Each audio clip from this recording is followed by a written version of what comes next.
Day 157.5, part 4. We're having fun with time today. I almost forgot about this one.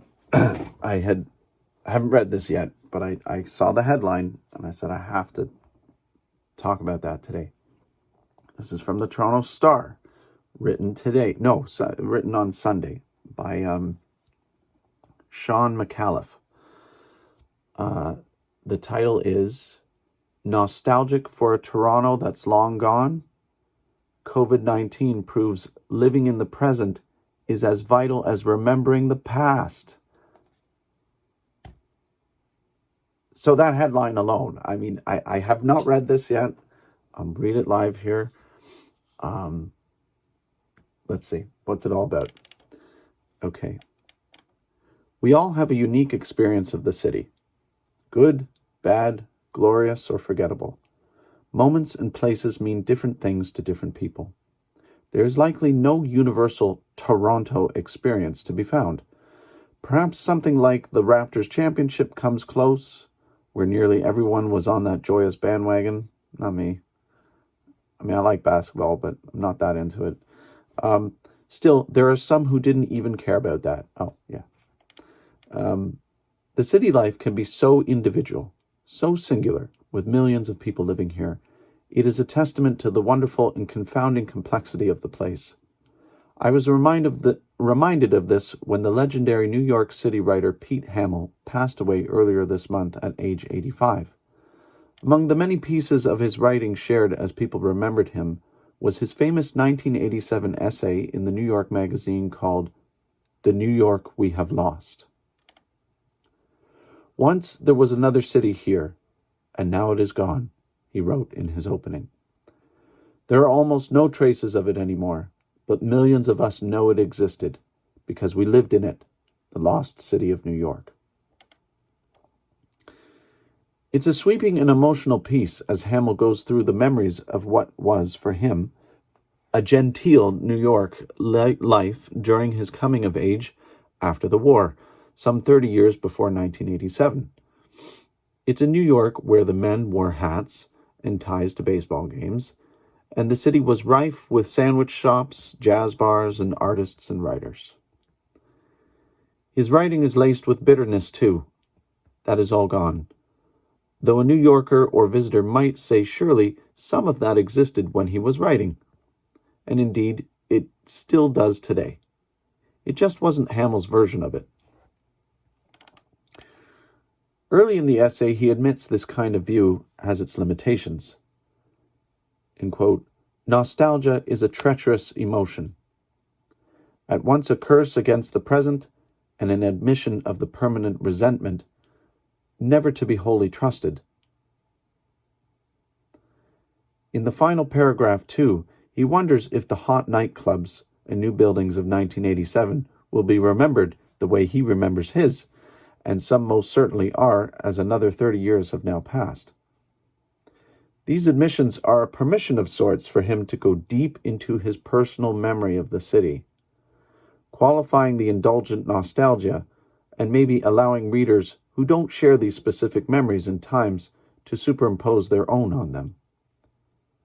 What do you miss in your city? I miss a basement dive bar in Kensington Market called 56, dancing to house music at the Old Roxy Blue on Brant Street, the brutalist Bata Shoe headquarters in Don Mills, when the Sky Dome was still called the Sky Dome,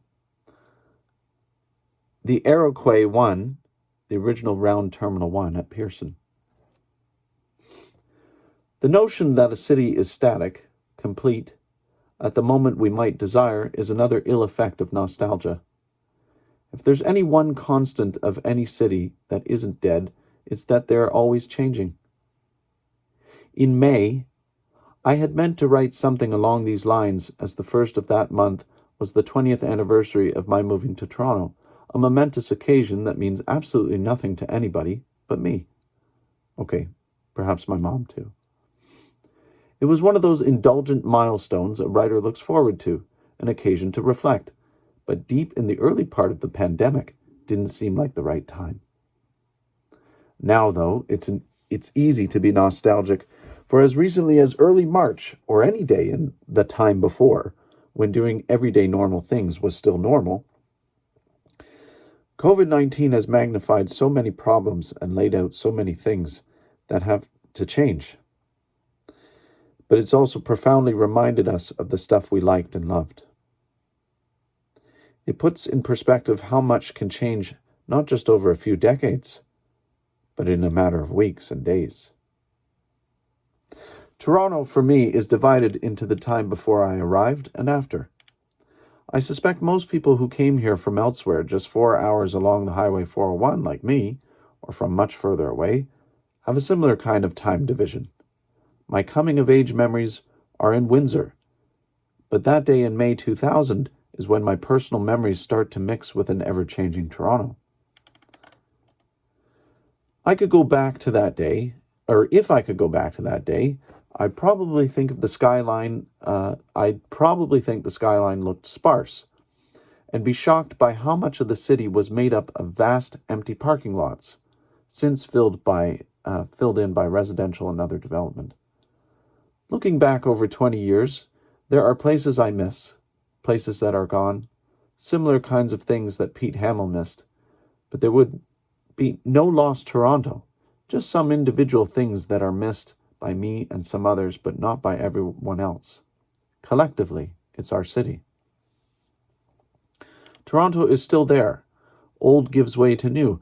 Some things last longer than others, and some things should be fought for and preserved.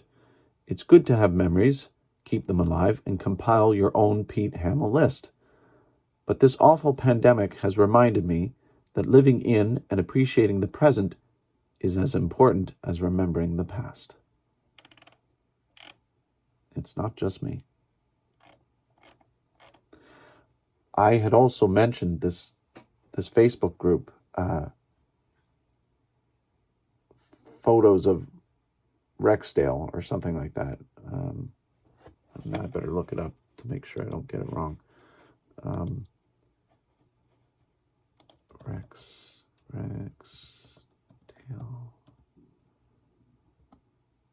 Rexdale Old Photos is the group.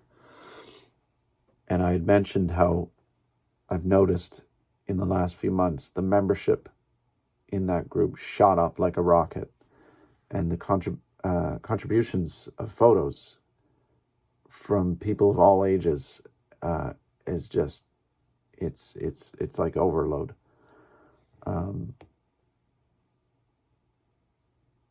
And I had left the comment there about how I was thanking my neighbors of all times.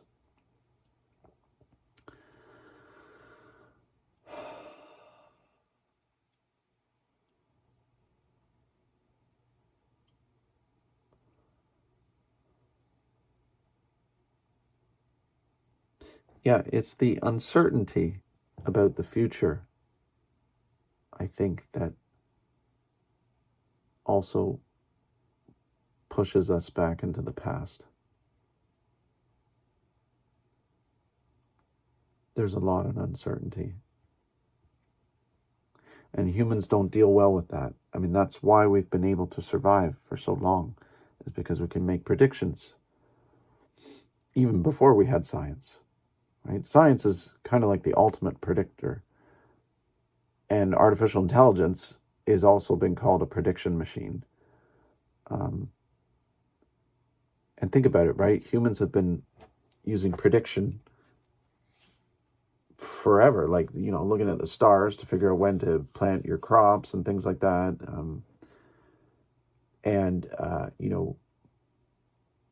Prediction of, like, if I throw this spear in this direction, it will hit this animal and kill it so that I can eat it.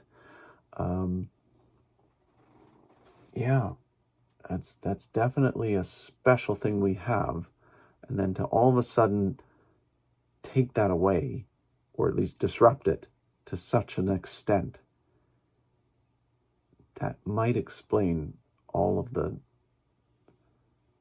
weird senses of time that myself and other people have felt. Man, you could write a book just on that topic alone, I think. It's definitely part of my story. It's a weird one, but it is what it is.